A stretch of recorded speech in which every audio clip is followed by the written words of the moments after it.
On July 7th, 2009, I was getting ready to take a trip back to Utah to remarry my now ex-wife.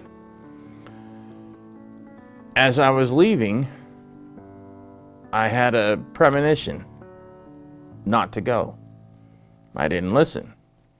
My father, who was standing there on the grass because I was borrowing his car, had the exact same premonition. Tell him not to go. Stop him. He didn't do it. I went anyways. This was about 6:30. So as I was going up to Valencia to grab some stuff that I had in storage up there to go up to Utah, I was in Sun Valley, going down the only car on Glen Oaks, just me, and I see a mile away one van. So it's just me and this van. I'm coming down the street doing exactly, I remember looking at the 45 miles an hour. I'm doing 45 miles an hour. He's getting closer, but he's doing little movements. I'm like, what's he, playing chicken with me? I can't believe he's doing this. So I just tried to keep an eye on him, but keep an eye on the road. No one else was on it. So I keep going, 45 miles an hour, foot's firmly on the gas, and as soon as I get about 50 feet away from him, he does this. So I do this to try to move. I hit him, 45 miles an hour, through the van, 4 lanes over, onto the sidewalk. There was 5 children and 2 adults in the van. None of them were hurt. I had my entire right leg shattered from the hip all the way down. So I had to replace hip, femur, knee, fibula, tibia, ankle. And 3 ribs broke and stuck into my lung, which they kept in. I don't know why. So I was in a bad accident, and I remember saying out loud, I've just been in a bad accident. At that point, the driver comes stumbling over. He puts his head in. All the windows are blown out. Front window, side windows, everything. He puts his head in the window, and he's like, Morte? Morte? I go, no, I'm not dead. Go get help. So he goes stumbling off. I think he's going to get help. Actually, he went home and took a shower and got a beer and waited for the police to call. So I see, I'm trying to stay, awake and conscious of everything that's going on. And I see the passenger woman get into the driver's seat, and I'm like, oh no, this is going to be a mess. And then I started to think, I might die. There's nobody around. I can't reach my cell phone. It was on the ground. Everything that was on my seat is on the ground. I looked over, and there was a man standing, looking in the window, a different man. Very nice looking guy, dark hair, shoulder length, really white shirt. He said, Michael, how are you? I said, I'm fine. I go, am I gonna die? He goes, no, you're not gonna die. He goes, is there anything I can do for you? I said, yeah, could you pick that stuff up off the floor? I don't know why I asked him to, but I did. So he did. He goes, yes, of course. And he picked up my cell phone and all the other effects that I had that had been thrown onto the floor, put them on the passenger seat. He goes, you're gonna be all right. And he reached out his arm, and I took it. And he kept rubbing my arm. He said, you're gonna be all right. You're not gonna die. You're not gonna die. I said, okay, all right. Just stay with me. He goes, I'll stay with you until help comes. I said, okay. I feel a lot better. He goes, okay, fine. I'll stay with you. And that was it. He just kept small talk, nothing, just kept holding on to me. And that gave me all the comfort I needed. Then he said, help's here. I'm going to go. Remember, you're not going to die. You'll be fine. I said, okay, thank you. And he walked behind, right by the police officer who came up, stuck his head in the window, and he said, how are you? I go, well, thanks to that guy you just passed, a lot better. He goes, what guy? I'm the only one here. I go, the guy with the white shirt and dark hair. He goes, there's nobody here but me, you, and the people in that van. I'm like, well, then how did all the stuff that was on the floor get on the seat? He's like, I go, he did it. He goes, there's nobody here. I go, well, I couldn't do it. He goes, obviously you can't move. You're pinned in there. I go, where's help? Because you're no help. You're starting to scare me, because it had been about at least a half hour, going on a half hour. As soon as I said that, I could hear the sirens, and the ambulance was there, and the police officer started to question me. What happened? I said, this guy pulled in front of me. He goes, there's only a woman. I go, there was a guy in there. He left. He goes, are you sure that's not the guy you're talking to? I'm like, no. The guy I was talking to was drunk and fat. And then they hit me with morphine. And that was the end of it. So now I'm in the hospital. I need 3 surgeries to fix my right leg. The major surgery being the complete replacement of my right hip. The second one in my knee. Third one on my ankle. Thursday, I was brought in on a Tuesday. They explained everything Wednesday. I agreed. I had to. Because they said either that or we amputate your leg. And I said, absolutely not. I'll go for the surgery. So Thursday, they did the most complicated, and it went very smooth. So I was feeling pretty good about this. Second surgery was a knee. That's an easy one. So they scheduled that for 7 o'clock Saturday morning. So I was nervous because they were only giving me a day or two to recover, but I figured they knew what they were doing.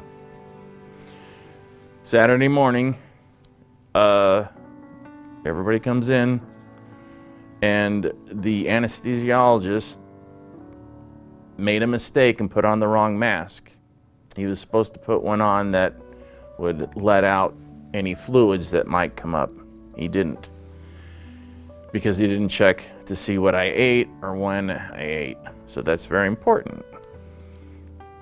So after the surgery, they closed up, surgeon left, and I was coming out of the anesthetic, and I aspirated, vomited.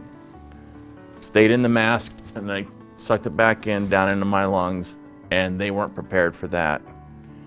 They're supposed to be, but they weren't. So Code Blue was called because my heart and my breathing had stopped, obviously. Only one nurse was in the room at the time, and that's when I flatlined for 3 minutes, 58 seconds. So I started to rise, come out of my body, my spirit, and I could look down and see my body, thinking, wow, that looks bad.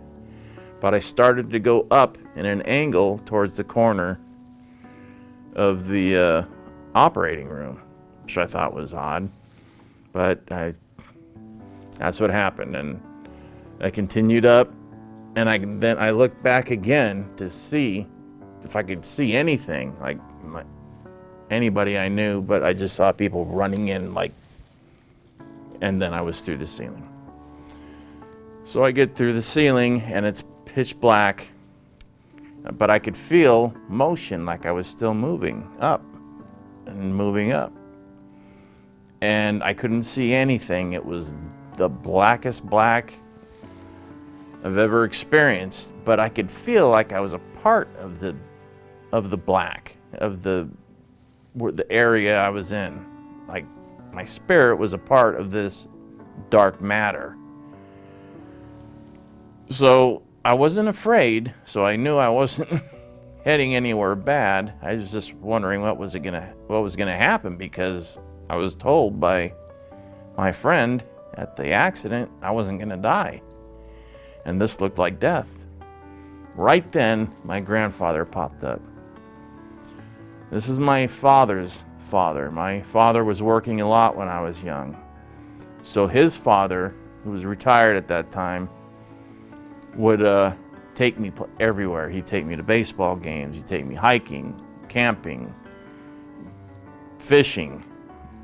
He was my father, basically, as I was growing up in my youth, till I was about 12 years old. And then my dad tried to, be more of a participating father, but my grandfather was there for me as I was growing up, and a big part of my spiritual growth. So it makes sense that he would appear to me. So he did. He appears to me. I go, "Granddad, am I dead?" He goes, "No. You haven't finished your work on the earth." I'm like, "What haven't I done?" He goes, "You covenanted with the Lord to do a certain thing. You haven't even yet begun to do that." I go, "What is that?" And he would tell me. He told me 3 times what it was. I said, "But I thought I've been doing that." He goes, "You haven't even started it. You have to start doing it immediately." All this time, because I've been back to church, no more band, for 10 years, and I thought I was on the straight and narrow path, and apparently I was not. So he told me, and this is all thought. This is at the speed of thought, no talking. And the first time and the only time I saw him during the 3-minute 58-second flat line, I would start to look behind him because I could see shapes. And when I would do that, he would notice, and then he would speak my name, which sounded like a thunderclap, scared me. And then I'd like, "Okay, what?" And then he'd say it again and say it again. Basically, it's to go back and help people learn about Christ. People that already think they know, and people that don't know, but mainly people that already are in church, to get them to focus on what's really important, which isn't socializing and all that stuff.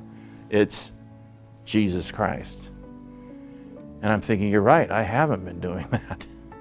Not like I should. So that was it. He was done speaking. I said, "So I'll see you again." "Yes." And that was it. I opened my eyes, and it had been 3 months. I'd been in a coma because I had pneumonia due to the aspiration, and I was in a coma. But when I came out, I wasn't gonna make it. So they put me in a medically induced coma and kept trying to take the stuff out of my lungs, more and more and more, as much as they could manually, and then kept me in a coma for 3 months. Also putting me in a bed of ice because the air conditioning in the hospital, I just remember this, failed, and my temperature rose so fast that they had to run out and get buckets of ice and throw them on me until the air conditioning was fixed in the hospital. I don't know. I don't remember any of this because I was in a coma, but I heard all this from my parents, and it was very hard on them because the doctor said he's got a 15% chance of living, and if he does, he's going to be disabled, and he won't be able to walk, he won't be able to take care of himself. And they told that to my wife, and she left me. She divorced me and sold my house, our house, and took off because she said couldn't be married to a disabled man. And I'm disabled, but I can walk, I can do everything. they were wrong.